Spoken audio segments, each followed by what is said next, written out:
ওয়ালাইকুম আসসালাম। কেমন আছো তোমরা? ভালো। তা সবার হাতে খাতা কলম আছে। তোমরা জানো আজকে আমাদের বিষয়টা কি? আজকে আমাদের ইতিহাস 4-এর আধুনিক ইউরোপ ইতিহাস, ইউরোপের ইতিহাস যে বইটি, সে বইয়ের আমরা ইউনিট 5 নিয়ে আলোচনা করব। এই ইউনিট 5-এর মূল বিষয় হচ্ছে ইউরোপের নিরঙ্কুশ রাজতান্ত্রিক রাষ্ট্রের প্রতিষ্ঠা। এই রাষ্ট্র প্রতিষ্ঠার আমরা যে বিষয়গুলো আজকে আলোচনায় আনব, সেটি হচ্ছে এই নিরঙ্কুশ রাজতন্ত্র বলতে কী বোঝায়, এর কারণ কি এবং এর ফলাফলটা কি হয়েছে। সুতরাং এই মূল কতগুলো ছোট ছোট বিষয় কিন্তু অত্যন্ত গুরুত্বপূর্ণ, তা নিয়ে আমরা আলোচনা করব।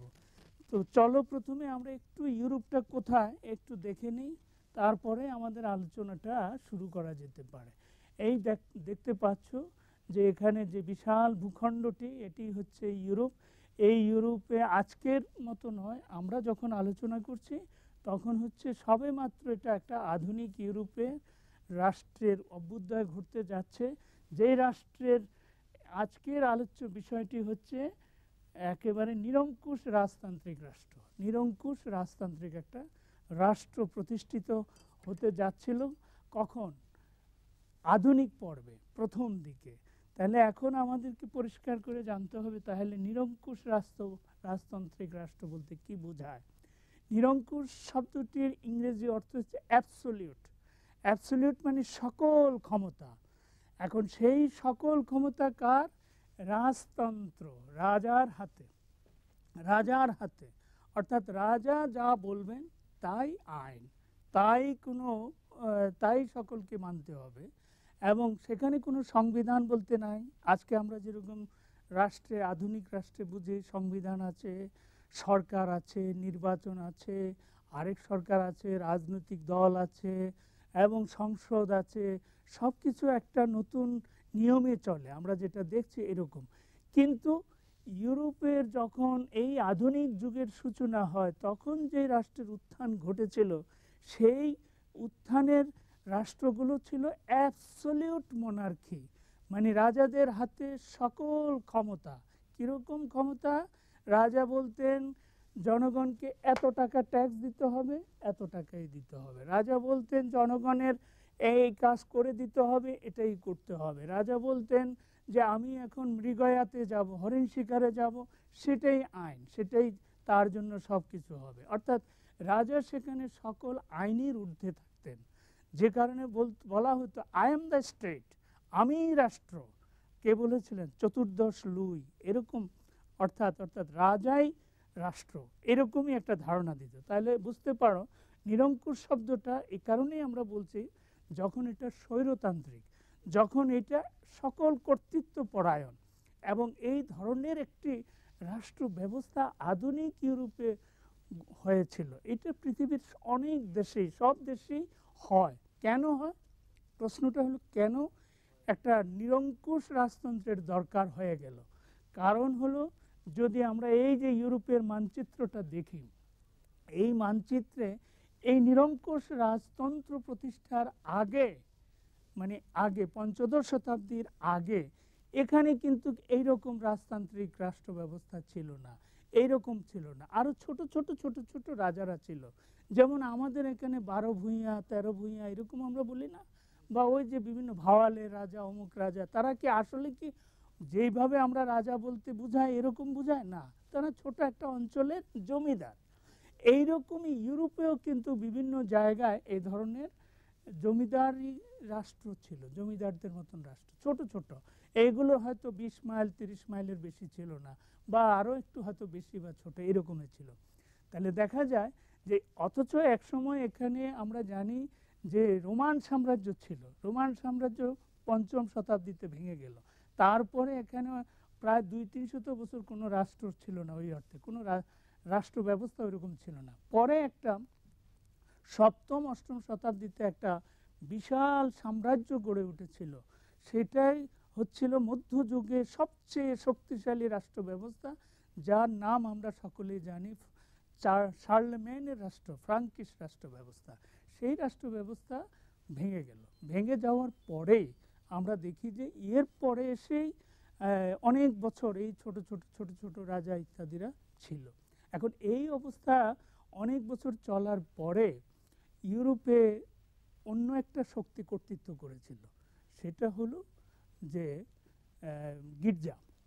গির্জার কর্তৃত্ব তখন এতটাই হয়েছিল যে এই যে ছোট ছোট রাজারা তারা সকলেই গির্জার নির্দেশে চলতো। কেন চলতো?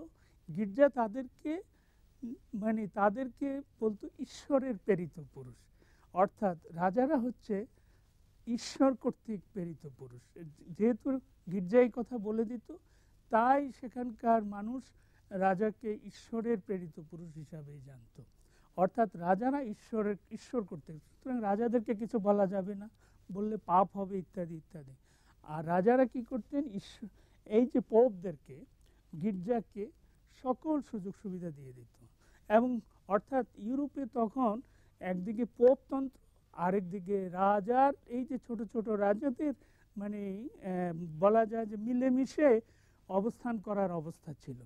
এইটা আমরা দেখি যে চতুর্দশ পঞ্চদশ শতাব্দী পর্যন্ত এই ধরনেরই রাষ্ট্র ব্যবস্থা ছিল। ফলে এখানে অর্থনৈতিক, সামাজিক, রাজনৈতিক, ধর্মীয় নানা সংকটে জর্জরিত হয়ে পড়ল ইউরোপ।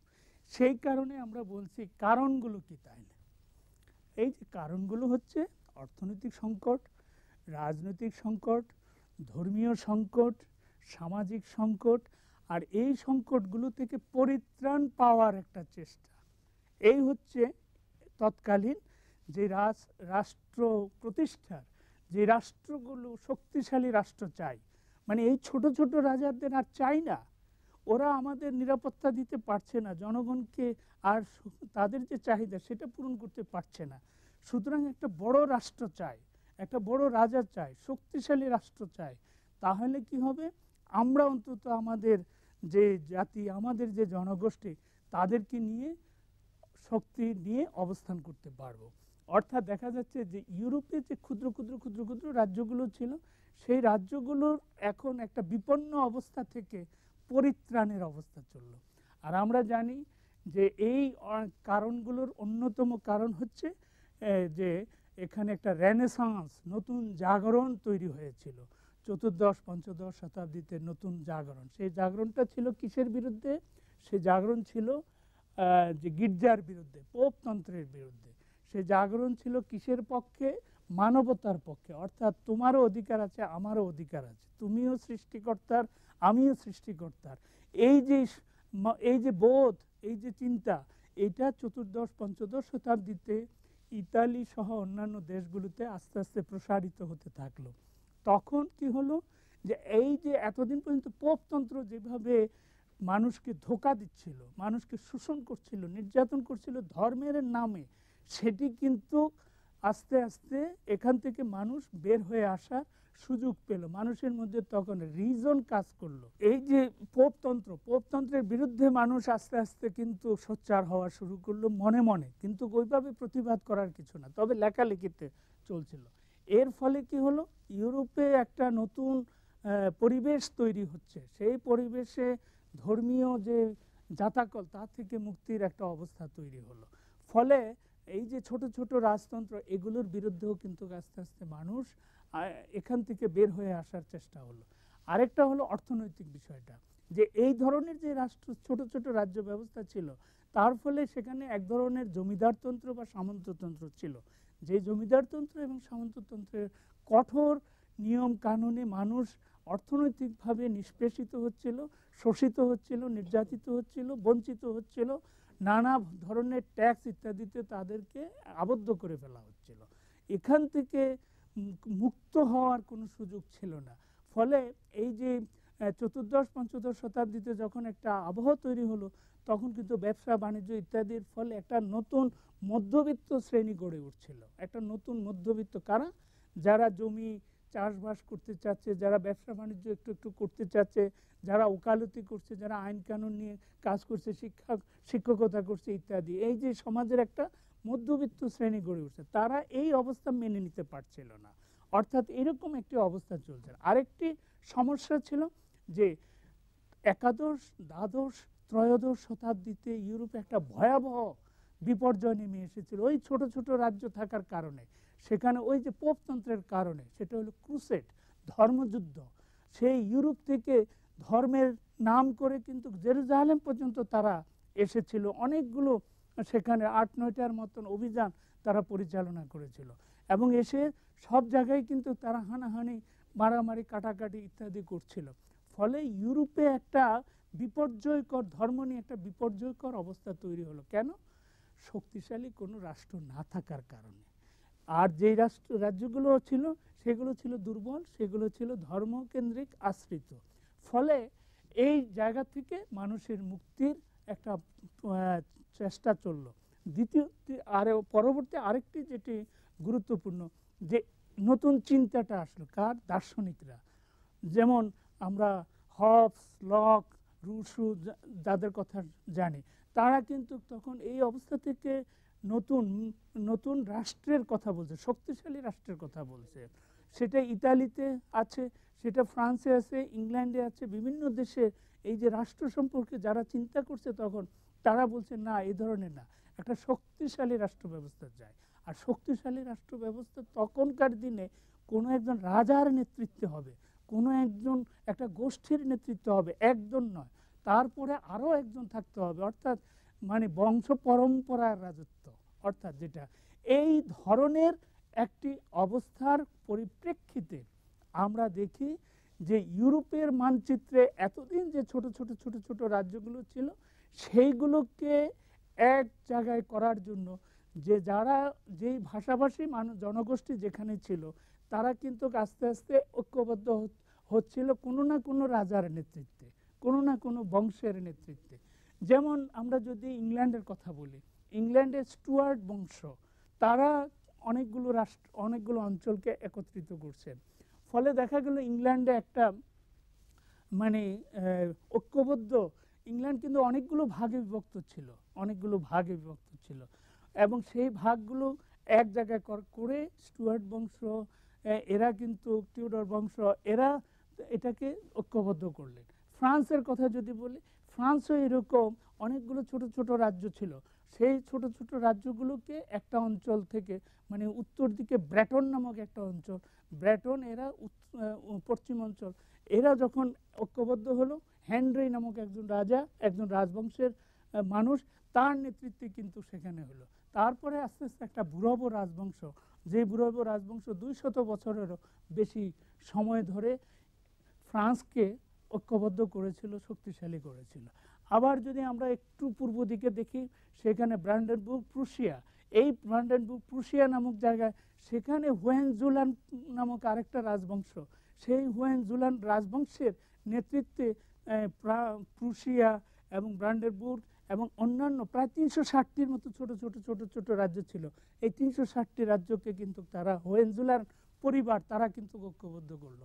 আবার যদি আরও পূর্ব দিকে আমরা আসি, সেখানে আমরা দেখব যে রাশিয়া, যেটা যে বিশাল রাশিয়া, সেই বিশাল রাশিয়াতেও কিন্তু একসময় মঙ্গল, তাতাররা নানাভাবে যুদ্ধ বিগ্রহ করে দেশটাকে ছিন্ন ভিন্ন করে দিচ্ছিল। সেখান থেকে সেটা ক্রমান্বয়ে আস্তে আস্তে সংগঠিত হচ্ছিল, বিভিন্ন পরিবার বিভিন্ন দিকে দাঁড়াচ্ছিল। তেমনি করে রোমানভ পরিবার নামক একটা পরিবার, সেই রোমানভ পরিবারের নেতৃত্বে সেখানেও কিন্তু একটা শক্তিশালী রাষ্ট্র ব্যবস্থা গড়ে ওঠা শুরু হলো। ফলে তারাও কিন্তু তখন একজন রাজাকে কেন্দ্র করে এগিয়ে গেল। প্রুশিয়াকে কেন্দ্র করে আমরা দেখতে পাচ্ছি যে সেখানেও কিন্তু একটা বিরাট শক্তিশালী রাষ্ট্র ব্যবস্থা তৈরি হচ্ছে। ফ্রান্সে আমরা জানি বুরব রাজবংশ হয়েছে। তারপরে ইংল্যান্ডে আমরা দেখেছি যে সেখানেও আরেকটা যে টিউডর রাজবংশের নেতৃত্ব হচ্ছে। তারপরে আমরা নিচে অস্ট্রিয়াতেও দেখি ঠিক একইভাবে।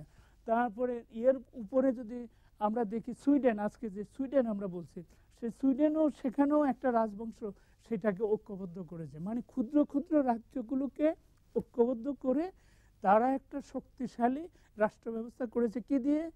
আইনগত, প্রশাসনিক, অর্থনৈতিক, রাজনৈতিক বিভিন্ন ধরনের সংস্কার করে একটা শক্তিশালী, মানে নিজ নিজ রাষ্ট্র। যেমন ফ্রান্স, ওই যে বললাম 14 লুই, 15 লুই, 16 লুই, এরা মানে ফ্রান্সকে ঐক্যবদ্ধ করেছে। আমরা যদি ঠিক ইংল্যান্ডেও দেখি, ইংল্যান্ডেও অনেক হেনরি আছেন, হেনরি 7ম, হেনরি 8ম, এরকম জেমস আছেন, এরা কিন্তু একসময় শক্তিশালী ইংল্যান্ড তৈরি করেছেন। ঠিক একইভাবে প্রুশিয়াতেও আমরা দেখি ফ্রিডরিক দ্য গ্রেট, আবার রাশিয়াতে যদি দেখি আমরা সেখানে পিটার দ্য গ্রেট, তারা কিন্তু মানে ওই দেশটাকে একেবারেই রাজা হিসাবে তারা কিন্তু শক্তিশালী রাজা। কীরকম যে তারা তাদের এরিয়াকে সবকে এক করলেন, সংস্কার করলেন, অর্থনৈতিক সংস্কার, রাজনৈতিক সংস্কার, মানুষকে নানা ধরনের সুযোগ সুবিধা দেওয়া, স্কুল করলেন, লেখাপড়া দেওয়ার সুযোগ ব্যবস্থা করলেন। ফলে কি হলো, এদেরকে আমরা এক কথায় বলি বেনিভোলেন্ট ডিক্টেটর, মানে হিতৈষী, প্রজা হিতৈষী ডিক্টেটর কিন্তু এরা। অর্থাৎ এরা জনগণের জন্যে তারা, অর্থাৎ জাতীয়তা বোধ বলতে যেটা আমরা বুঝাই, এই শক্তিশালী রাজতান্ত্রিক রাষ্ট্র হচ্ছে নিজ নিজ জাতীয়তা, নিজ নিজ বলতে ব্রিটিশ, নিজ নিজ বলতে ফ্রান্স, নিজ নিজ বলতে জার্মান, নিজ নিজ বলতে রাশিয়ান, নিজ নিজ বলতে সুইডিশ, তারপরে এই ধরনের অন্যান্য রাষ্ট্র রাজতান্ত্রিক ব্যবস্থা যেটা 100, 200, 300 বছর তারা কিন্তু শাসন করেছে, এবং সেই শাসনের ফলে তাদের দেশ ইউরোপে মাথা চাড়া দিয়ে ওঠার একটা জায়গা করে নিতে পেরেছে। সেই কারণে দেখা গেল যে ইউরোপে আমরা দেখি শক্তিশালী রাষ্ট্র ব্যবস্থা গড়ে উঠেছে, এবং সেই শক্তিশালী রাষ্ট্র ব্যবস্থার কারণেই পরবর্তীতে গণতান্ত্রিক ব্যবস্থা গড়ে উঠেছে। সেই রাজতন্ত্রকে সরিয়ে দিয়েছে, রাষ্ট্র ভূখণ্ড এক হয়েছে, সেই রাষ্ট্রের অনেক সংস্কার হয়েছে, পরিবর্তন এসেছে, উন্নত হয়েছে। রাজতন্ত্রকে উচ্ছেদ করে দিয়েছে, কারণ রাজতন্ত্র হলো স্বৈরাচারী। কিন্তু যখন মনে করেছে না আর স্বৈরাচারীর দরকার নেই, মধ্যবিত্তের বিকাশ ঘটেছে, উচ্চবিত্তের বিকাশ ঘটেছে, নিম্নবিত্তের মধ্যে শিক্ষা দীক্ষা নানা ধরনের পরিবর্তন এসেছে, তখন তারা বলছে আমরা গণতন্ত্র চাই। তখন তারা বিপ্লব করেছে, তখন তারা সেখানে পরিবর্তন এনেছে, সংবিধান এনেছে, নিয়মের মধ্যে দেশটাকে পরিচালিত করেছে। যেটা ইংল্যান্ড দিয়ে আমরা শুরু করেছি, ইংল্যান্ডকে সূতিকাকার, গণতন্ত্রের সূতিকাকার বলা হচ্ছে পার্লামেন্টারি ডেমোক্রেসির জন্য। ফ্রান্সকে বিপ্লবের জন্য আমরা বলছি, সেখানেও আধুনিক গণতন্ত্র এসেছে, জার্মানিতেও এসেছে অনেক পরে। কিন্তু এভাবেই এই রাষ্ট্রগুলো আধুনিক রাষ্ট্রে পরিণত হয়েছে। এই রাষ্ট্রগুলোর আজকের দিনের যে পরিচিতি, এই পরিচিতির মূলে হচ্ছে আধুনিক যুগের যে শক্তিশালী রাজতান্ত্রিক ব্যবস্থা হওয়ার কারণে রাষ্ট্রগুলো শক্তি অর্জন করতে পেরেছে অর্থনৈতিক, রাজনৈতিক, সামাজিক, সাংস্কৃতিক সর্বক্ষেত্রে। সেই কারণে ছোট ছোট অবস্থান থেকে তাদেরকে গুটিয়ে একটা ন্যাশনালিস্ট অর্থাৎ জাতীয়তাবাদী রাষ্ট্রে তারা পরিণত হয়েছে। হ্যাঁ, আমরা এই যে আলোচনা করলাম, এখানে আমরা যে রাজতান্ত্রিক উত্থান দেখেছি, সেই উত্থানটা এসেছে অনেকগুলো ক্ষুদ্র অবস্থান থেকে বিরাট অবস্থানে। জাতিটা ক্ষুদ্র ক্ষুদ্র ভাগে আগে বিভক্ত ছিল, যাদের মধ্যে কোনো যোগাযোগ ছিল না। তারাই পরে একটা রাজ পরিবারের নেতৃত্বে একটা বংশের প্রতিষ্ঠার মাধ্যমে 200-300 বছরের যে শাসন, সে শাসনের ফলে তারা একটা ঐক্যবদ্ধ ফ্রান্স, ঐক্যবদ্ধ ইংল্যান্ড, ঐক্যবদ্ধ জার্মানি, ঐক্যবদ্ধ অস্ট্রিয়া বা প্রুশিয়া অথবা রাশিয়া ইত্যাদি দেশে পরিণত হয়েছে। এবং সেখান থেকেই পরবর্তীতে যখন তারা সামাজিক সংস্কার করেছে, আইনের সংস্কার করেছে, সামরিক শক্তির সংস্কার করেছে, রাজনৈতিক সংস্কার করেছে, এবং তার ফলে সেখানে নতুন নতুন রাজনৈতিক দলের উৎপত্তি ঘটেছে। যেমন আজকে যদি ব্রিটেনে আমরা যেরকম রাজনৈতিক দুটা দল, লেবার পার্টি, কনজারভেটিভ পার্টি, এগুলো যে পার্টিগুলো আমরা দেখি, এগুলো কিন্তু ওখানেই তৈরি হয়েছে। ফ্রান্সও যেই রাজনৈতিক শক্তি, সেই শক্তির বিকাশও কিন্তু অষ্টাদশ ঊনবিংশ শতাব্দীতে তৈরি হচ্ছে, জার্মানি বা অন্যান্য দেশগুলোতে হয়েছে। এবং এর ফলেই এই রাষ্ট্রগুলো এক একটা পরবর্তীতে আধুনিক গণতান্ত্রিক রাষ্ট্র হিসাবে আবির্ভূত হওয়ার সুযোগ পেয়েছে। সুতরাং ইতিহাস এভাবেই বুঝতে হবে যে এটা কখনো আগে একেবারে মহৎ ছিল না, এটা অনেক ক্ষুদ্র ক্ষুদ্র চড়াই উতরাই পার হয়ে হয়ে এটা শক্তিশালী হয়েছে। যেমনি করে আমাদের বাংলাদেশ ভূখণ্ডও কিন্তু একসময় এর ছোট ছোট জনপদে বিভক্ত ছিল, আমরাও অনেক চড়াই উতরাই পার হয়ে যেমন স্বাধীন বাংলাদেশ, আজকে বাংলাদেশ রাষ্ট্র হিসাবেও আবির্ভূত হয়েছি, ইউরোপের যে রাজতান্ত্রিক রাষ্ট্র ব্যবস্থার ভিতর দিয়েই পরবর্তীতে গণতান্ত্রিক রাষ্ট্র ব্যবস্থার অভ্যুদয় ঘটেছে।